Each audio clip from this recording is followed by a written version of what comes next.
देखिए बच्चों, आज आप लोगों को पढ़ाया जाएगा रस, जो कि हिंदी व्याकरण के अंतर्गत आता है और फर्स्ट में काव्य में इसका प्रयोग किया जाता है। ठीक है, तो रस क्या होता है? रस का अर्थ होता है आनंद। रस का अर्थ जूस नहीं होता, क्या होता है? आनंद होता है।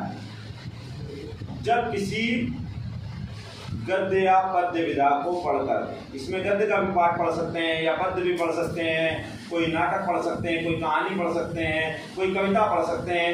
अगर उसको पढ़ने के बाद जो भाव है ना, उसमें आनंद की प्राप्ति हो, उसे हम क्या कहते हैं? रस कहते हैं।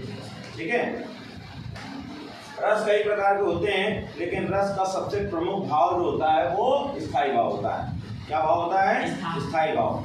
स्थायी भाव क्या भाव होता है? स्थायी भाव वह भाव होता है जो मनुष्य के हृदय में पहले से ही विद्यमान होता है। विद्यमान मतलब उपस्थित होता है, लेकिन निश्चित समय आने पर जागृत होता है।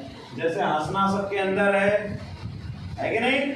रोना सबके अंदर है, गुस्सा आना सबके अंदर है, किसी चीज से घृणा होना सबके अंदर है, ईर्ष्या होना सबके अंदर है, शांत भाव भी सबके अंदर है। लेकिन समय जैसा होगा उसी तरीके का भाव जागृत हो जाएगा।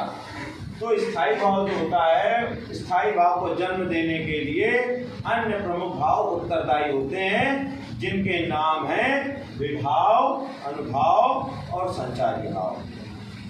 ठीक है, अब सबसे पहला जो आपके सिलेबस में है, 9th वालों की क्लास है ये, सबसे पहला सिलेबस में है आपके श्रृंगार रस। श्रृंगार रस का स्थायी भाव होता है रति। क्या होता है? क्या होता है? रति नहीं, रति। क्या होता है? रति। और रति जो है वो कामदेव की पत्नी का नाम है, सुंदरता की देवी। तो श्रृंगार रस दो प्रकार के होते हैं, एक संयोग श्रृंगार और दूसरा वियोग श्रृंगार।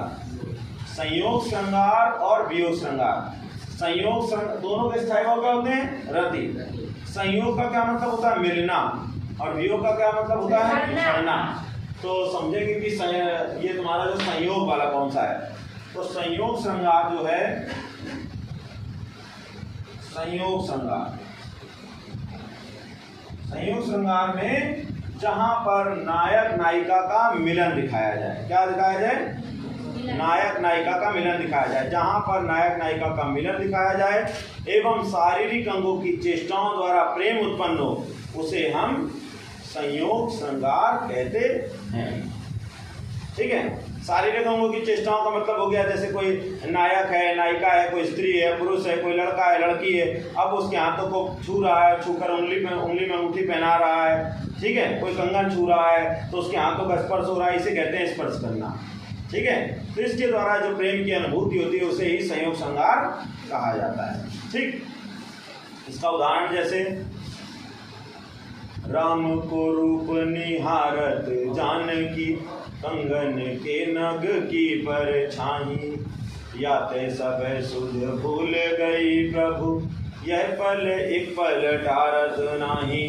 रामचंद्र जी और सीता जी का पुष्प वाटिका में मिलन दिखाया गया है कि वो उनके रूप को देखती हैं अपने कंगन के नग की परछाई में और खो जाती हैं। तो यहाँ पर संयोग श्रृंगार है। ठीक है, और वियोग क्या होता है? जैसा कि नाम से पता चल रहा है कि वियोग का मतलब है बिछड़ना। वियोग श्रृंगार का क्या मतलब है? बिछड़ना।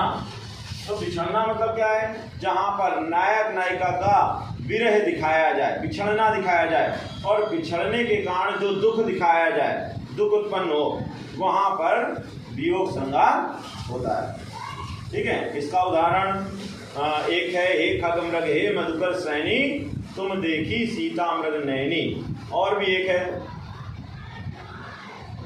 वादा तो करके चले गए, वादे को निभाने नहीं आए।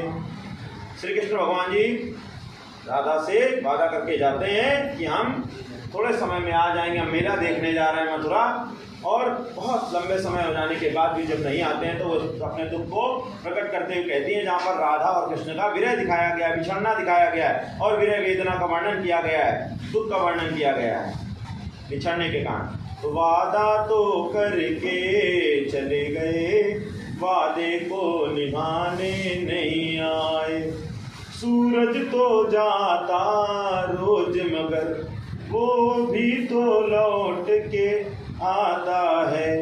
बादल भी आते जाते हैं, सांसें भी आती जाती हैं, दिन रात भी आते जाते हैं, पर शाम लौट कर